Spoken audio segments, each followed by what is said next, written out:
যাকে কেন্দ্র করে সোমবার ব্যাপক চাঞ্চল্য ও চাপা উত্তেজনাময় পরিস্থিতি তৈরি হলো বৈষ্ণবনগরের ১৬ মাইল এলাকায়। ভেঙে গুড়িয়ে দেওয়া হলো বেশ কিছু দোকানসহ একাধিক ঘরবাড়ি। জানা গেছে, মালদার কালিয়াচক ৩ নম্বর ব্লকের বৈষ্ণবনগর থানার ১৬ মাইলে পিডব্লিউডির জায়গা দখল করে চলছিল বেশ কিছু দোকানঘর। সোমবার দুপুরে সেই সমস্ত দোকানঘর ভেঙে দেওয়া হয়। পিডব্লিউডির তত্ত্বাবধানে বৈষ্ণবনগর থানার পুলিশ ও কেন্দ্রীয় বাহিনী এবং জাতীয় সড়ক কর্তৃপক্ষের উপস্থিতিতে সেই সব দোকানঘর বুলডোজার দিয়ে ভেঙে গুড়িয়ে দেওয়া হয়।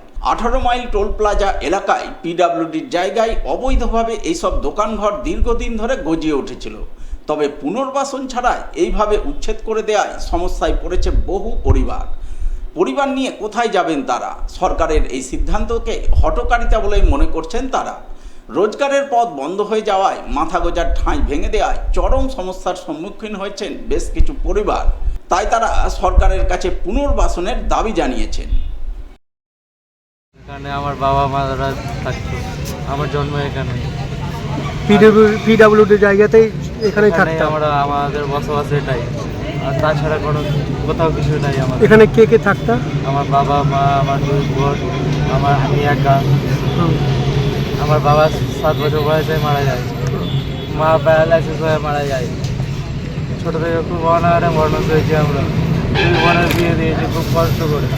আমার বউ আছে, একটা বাচ্চা আছে ছোট, সেও ছেড়ে চলে গেছে আবার। এখন কোথায় থাক? জায়গা নাই, কিছু নাই। এইভাবে সংসার মানে কোনো রকম করে লেবারি করে কাজ করে 500 টাকা দিনে ইনকাম করে পেটের খাবারটাই জুটে। জমি কেনার মতো সামর্থ্য হয় না এখন, জমি কিনতে পারা যায়। সরকারের কাছে কি চাইছো? সরকারকে এটাই বলতে চাইবো যে আমরা কি দেশে, আমাদের ইন্ডিয়াতে বাস করছি না পাকিস্তানে বাস করছি? আমাদের সাথে কেন এরকম অন্যায়? আমরা কি ভারতীয় না?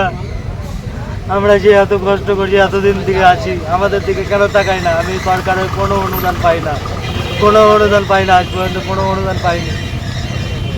কোনো সরকার আমাকে দেখেনি, না মমতা দেখেছে, না এখন শুভেন্দু অধিকারীকে নিয়ে এসে শুভেন্দু অধিকারী না দেখছে আমাকে, কেউ দেখে না।